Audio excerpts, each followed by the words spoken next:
দীর্ঘদিনের বিশ্বস্তরা ছাড়ছেন তৃণমূল কংগ্রেস। এবার সেই কাতারে যুক্ত হলেন মমতার একনিষ্ঠ সায়নী ঘোষও। নির্বাচনে পরাজয়ের পর সবাই যখন দল ত্যাগে হতে শুরু করেন সে সময় মমতার হাত ছাড়েননি তিনি। এমনকি কয়েকদিন আগে ঘোষিত নতুন কমিটিতেও ছিল তার নাম।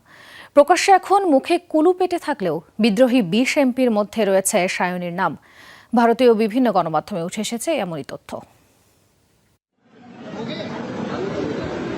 বিধানসভা নির্বাচনের পর তাসের ঘরের মতো ভেঙে পড়ছে তৃণমূল কংগ্রেস। একের পর এক নেতা কর্মীর দল ত্যাগের মধ্যেই জোরালো গুঞ্জন মমতার একান্ত ঘনিষ্ঠ সায়নী ঘোষকে ঘিরেও। এনডিটিভি জানিয়েছে, বিধানসভা নির্বাচনে তৃণমূলের ভরাডুবির পর যেই 20 নেতা পৃথক গোষ্ঠী গঠনের উদ্যোগ নিয়েছে তাদের একজন টলিউডের এই সাবেক অভিনেত্রী। দলটি ক্ষমতাসীন এনডিএর সাথে যুক্ত হওয়ার ইচ্ছাও পোষণ করেছিল।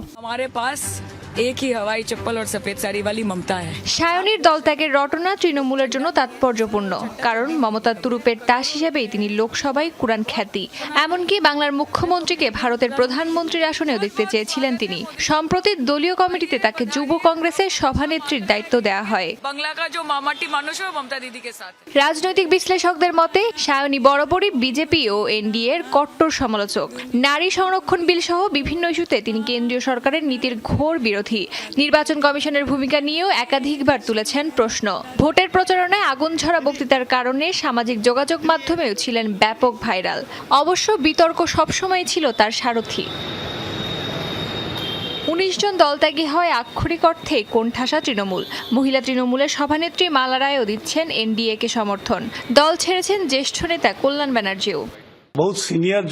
মমতার ঘনিষ্ঠ সিনিয়র নেতাদের কথা এখন শুনতে চায় না জনতা। রাজ্যবাসীর কথা ভেবেই উন্নয়নের চালিকা শক্তি হিসেবে পরিচিত দলগুলোর সাথে যুক্ত হতে চায়। সে কারণেই এনডিএর সাথে জোট বাঁধবো আমরা।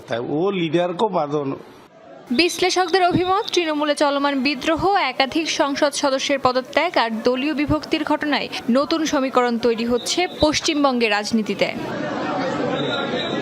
অস্মিতা বিশ্বাস, যমুনা নিউজ।